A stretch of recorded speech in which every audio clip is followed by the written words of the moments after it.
Kemudian Rasulullah Shallallahu Alaihi Wasallam pun menjawab, "Wa'alaika salamullahi wa rahmatullahi wa barakatuh." Dan kalian tahu apa? Ini adalah awal mula diucapkannya salam dalam Islam. Diucapkan pertama kali atas izin Allah Subhanahu wa taala melalui lisan Abu Dzar Al-Ghifari.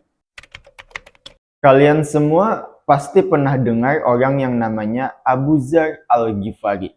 Abu Dzar Al-Ghifari merupakan nama yang diambil dari orang terdahulu kita. Dulu banget pada masa jahiliyah.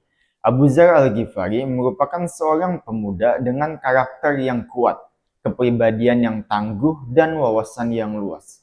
Dan inilah sepenggal cerita tentang pertemuan tiga lelaki tangguh. Tiga lelaki dengan karakter yang matang antara Abu Dzar Al-Ghifari, Ali bin Abi Thalib, dan Nabi Muhammad Shallallahu Alaihi Wasallam. Lembah Wadan. Lembah Wadan merupakan lembah yang membatasi antara kota Mekah dan dunia luar. Jadi kalau misalnya ada orang yang contohnya dari Syam ingin ke Mekah atau Mekah ingin ke Syam, maka mereka akan melewati lembah ini, Lembah Wadan. Di Lembah Wadan ini tinggallah suatu suku, sebuah suku yang dikenal dengan suku Ghifar. Suku Ghifar ini hidup dari upeti, dari pajak yang mereka ambil dari orang-orang yang lewat. Apabila mereka orang-orang yang lewat ini entah itu pedagang atau musafir, tidak mampu memberikan apa yang mereka butuhkan, maka mereka, suku Ghifar ini, tidak akan segan-segan untuk menyerang dan merampok mereka. Dan itulah salah satu alasan kenapa suku Quraisy menganggap rendah suku Ghifar. Namun, di suku Ghifar ini tinggallah seorang pemuda dengan karakter yang tangguh, kepribadian yang kuat, dan wawasan yang luas. Dia mempunyai personal yang berbeda dari orang-orang di kalangannya, yaitu adalah Abu Dzar Al-Ghifari. Abu Dzar Al-Ghifari dengan nama aslinya Jundub bin Junadah, biasalah ya, orang terdahulu mengambil nama suku atau nama tempatnya sebagai nama belakangnya. Ghifar Al-Ghifari, Banjar Al-Banjari, Banten Al-Bantani. Pada saat itu suku Ghifar kebanyakannya menyembah dan bersujud kepada berhala. Namun Abu Dzar Al-Ghifari dengan wawasannya yang luas dan pendiriannya yang kuat, dia bersujud kepada Allah, dia sudah menyembah kepada Allah bahkan 3 tahun sebelum mengenal Islam, tanpa mengkhususkan arah manapun sebagai kiblatnya, sebagai kiblat khusus, sebagai kiblat tertentu.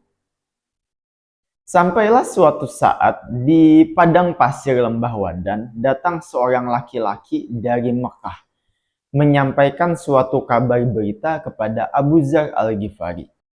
Wahai Abu Dzar, ada seorang laki-laki di Mekah mengucapkan kalimat La ilaha illallah seperti yang pernah engkau ucapkan, dan dia mengaku Nabi. Mendengar pernyataan tersebut, Abu Dzar Al-Ghifari pun penasaran dan ingin mencari tahu lebih banyak tentang lelaki ini. Maka tanpa membuang waktu, Abu Dzar Al-Ghifari pun mendatangi saudara laki-lakinya yaitu Anis. Nah, Abu Dzar Al-Ghifari meminta Anis untuk mencari tahu sedalam-dalamnya tentang lelaki ini. Apa yang dia ucapkan, apa yang dia bawa, dan bagaimana orang-orang di sekitar memandang tentang lelaki ini. Maka Anis pun menjawab permintaan saudaranya. Setelah beberapa lama gitu kan, Abu Dzar Al-Ghifari gelisah menunggu kedatangan Anis. Maka Anis pun tiba membawa kabar berita yang selama ini ditunggu-tunggu oleh Abu Dzar Al-Ghifari. Maka Anis pun berkata, di sana ada seorang lelaki yang menyuruh kepada perbuatan ma'ruf, kepada perbuatan baik, dan melarang daripada perbuatan mungkar. Dan dia membaca bacaan yang itu bukanlah ucapan para penyair. Anis pun berkata bahwa lelaki ini bernama Muhammad. Dia memerintahkan orang-orang untuk berakhlak mulia, berakhlak baik, dan membawa Al-Quran yang isinya itu bukanlah ucapan-ucapan para penyair. Kemudian Abu Dzar pun bertanya, bagaimana orang-orang menilai tentangnya? Bagaimana pendapat orang-orang tentangnya? Maka Anis pun menjawab, mereka menyebutnya sebagai penyair, tukang ramal, dan penyihir. Mendengar jawaban tersebut, Abu Dzar Al-Ghifari pun belum merasa puas, belum merasa cukup. Ini belum cukup bagiku. Maukah kau menjaga keluargaku selama aku pergi? Aku ingin menyelidikinya sendiri. Mendengar permintaan dari saudaranya, Anis yang mengetahui kondisi Mekah di saat itu pun merasa khawatir. Maka Anis pun memperingatkan saudaranya, baiklah, tapi berhati-hatilah engkau terhadap penduduk Mekah. Mereka sedang membenci, memusuhi, dan mengancam Muhammad. Maka Abu Dzar Al-Ghifari pun kemudian memulai perjalanannya. Sesampainya di Mekah, Abu Dzar Al-Ghifari pun menyamar sebagai musafir. Dia menunggu Nabi Muhammad SAW di masjid walaupun dia belum tahu bagaimana Nabi Muhammad SAW itu seperti apa, perawakannya bagaimana, wajahnya seperti apa, belum tahu gitu kan. Sampai malam pun tiba, Abu Dzar Al-Ghifari belum bertanya kepada siapapun karena kehati-hatiannya. Dan di emperan Masjidil Haram saat itu Abu Dzar, datanglah Ali bin Abi Thalib melihatnya. Ali bin Abi Thalib ini tahu ini orang asing, bukan orang Mekah. Maka Ali bin Abi Thalib pun mengajak Abu Dzar Al-Ghifari untuk menginap di rumahnya. Ikutlah bersamaku, wahai orang asing, ucap Ali bin Abi Thalib. Maka Abu Dzar Al-Ghifari pun menginap di rumah Ali bin Abi Thalib malam pertama, malam kedua, malam ketiga, tidak ada hasil apapun dan tidak ada percakapan sama sekali antara Abu Dzar Al-Ghifari dan Ali bin Abi Thalib. Di malam ketiga, akhirnya Ali bin Abi Thalib pun bertanya kepada Abu Dzar tentang maksud kedatangannya ke Mekah. Mudah-mudahan engkau tidak keberatan mengabarkan kepadaku maksud kedatanganmu ke Mekah.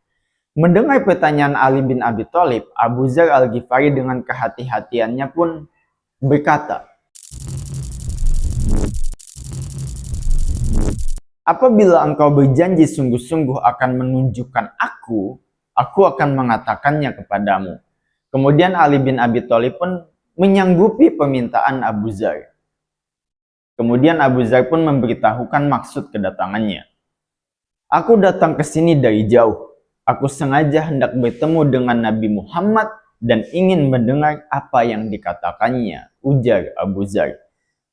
Sambil bersumpah atas nama Allah, Ali mengatakan bahwa Nabi Muhammad ialah Rasulullah. Itu benar dan dia adalah utusan Allah. Selepas bangun di pagi hari nanti, ikutilah aku kemana aku pergi. Jika aku merasakan sesuatu yang membahayakan keselamatanmu, aku akan berhenti sejenak seperti hendak melompati genangan air. Jika kulanjutkan lagi langkahku, ikuti sampai aku masuk ke tempat di mana aku masuk, ujar Ali. Wajah Ali tampak berseri-seri seperti ingin mendapatkan saudara baru, keluarga baru. Di sisi lain waktu itu Islam masih baru-barunya kan, masih baru-barunya dakwah siri gitu kan, dakwah sembunyi-sembunyi. Ali juga menceritakan bukti kerasulan Nabi Muhammad SAW dan dakwah beliau. Singkat cerita, ketika Ali bin Abi Thalib dan Abu Dzar Al-Ghifari sudah sampai di kediaman Rasulullah SAW, maka Abu Dzar Al-Ghifari pun mengucapkan salam. Assalamualaikum ya Rasulullah. Kemudian Rasulullah SAW pun menjawab, Waalaikumsalamullahi warahmatullahi wabarakatuh. Dan kalian tahu apa? Ini adalah awal mula diucapkannya salam dalam Islam. Diucapkan pertama kali atas izin Allah Subhanahu wa taala melalui lisan Abu Dzar Al-Ghifari. Kemudian Rasulullah SAW pun menyambut Abu Dzar, mempersilahkan Abu Dzar dan mengajarkan Islam kepada Abu Dzar Al-Ghifari dan mengajaknya. Dan seketika itu pula Abu Dzar Al-Ghifari pun mengucapkan kalimat syahadat dan masuk Islam. Setelah beberapa lama tinggal di Mekah, bergabung bersama Nabi Muhammad SAW, Maka Nabi Muhammad pun memerintahkan Abu Dzar untuk pulang ke sukunya, suku Ghifar. Pergilah kepada kaummu, ceritakan apa yang telah engkau lihat dan engkau dengar. Undang mereka kepada ajaran Allah. Semoga Allah menganugerahkan kebaikan kepada mereka melalui dirimu dan memberimu pahala melalui mereka. Nanti saat engkau dengar aku telah membuka diri, maka datanglah kepadaku. Maka Abu Dzar Al-Ghifari pun pulang kepada kaumnya, mendakwahkan Islam lebih dahulu kepada keluarganya. Setelah itu keluarganya lah yang tidak kenal lelah mengenalkan dan mendakwahkan Islam kepada kaumnya, kepada suku Ghifar.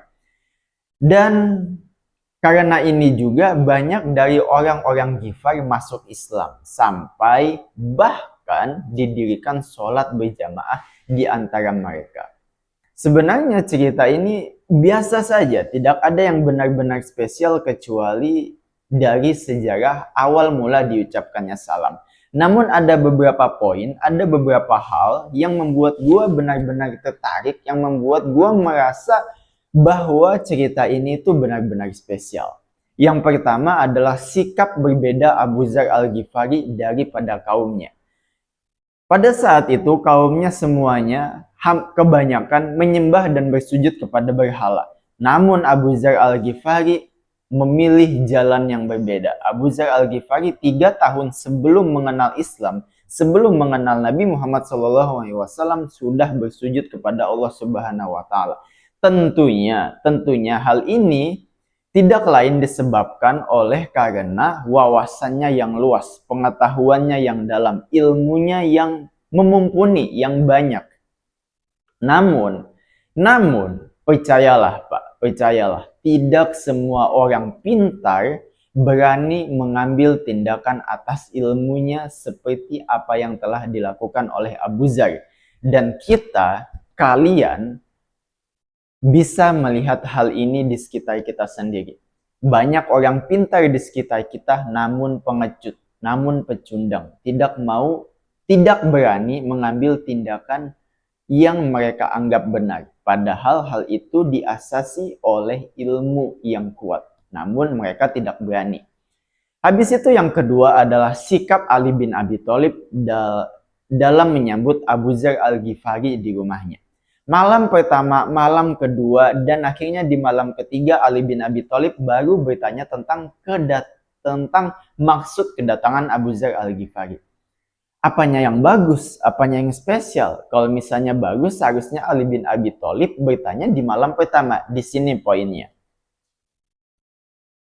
Apabila Abu Dzar Al-Ghifari mempunyai tujuan, mempunyai maksud untuk datang ke Mekah, tentunya di malam pertama, tanpa ditanya sekalipun, Abu Dzar Al-Ghifari akan menanyakan, akan memberitahukan maksud kedatangannya kepada Ali bin Abi Thalib. Namun apa? Malam pertama, malam kedua, bahkan malam ketiga sebelum ditanya, Abu Dzar Al-Ghifari tetap diam, tetap hening, tidak memberitahukan apa-apa. Artinya apa? Artinya tujuan Abu Dzar ini dirahasiakan. Dan Ali bin Abi Thalib mengerti akan hal itu.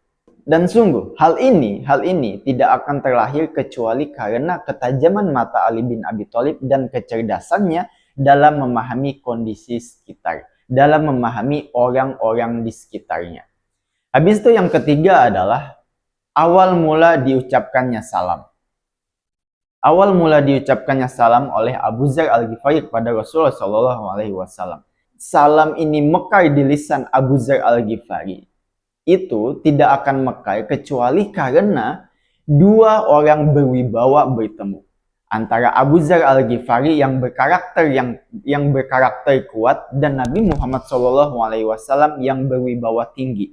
Maka atas izin Allah, salam ini pun mekar di lisan Abu Dzar Al-Ghifari. Berbeda halnya apabila orang cetek bertemu dengan orang berwibawa. Beda Pak. Orang cetek bertemu dengan orang berwibawa pasti malu-malu. Pasti tunggu ditanya, tunggu dipersilahkan oleh temannya.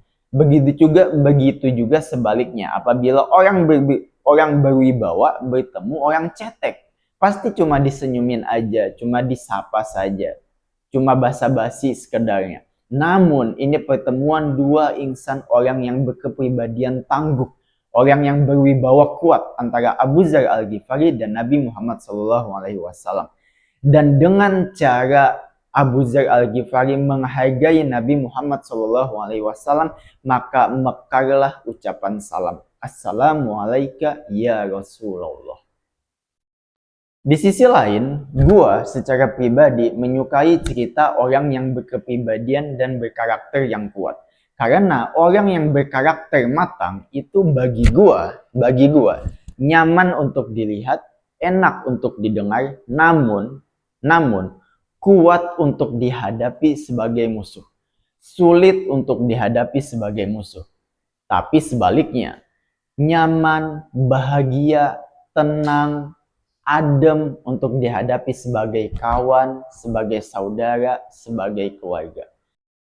Dan begitulah sepenggal cerita antara pertemuan Abu Dzar Al-Ghifari, Ali bin Abi Thalib, dan Nabi Muhammad SAW. Terima kasih. Wallahu a'lam bishawab.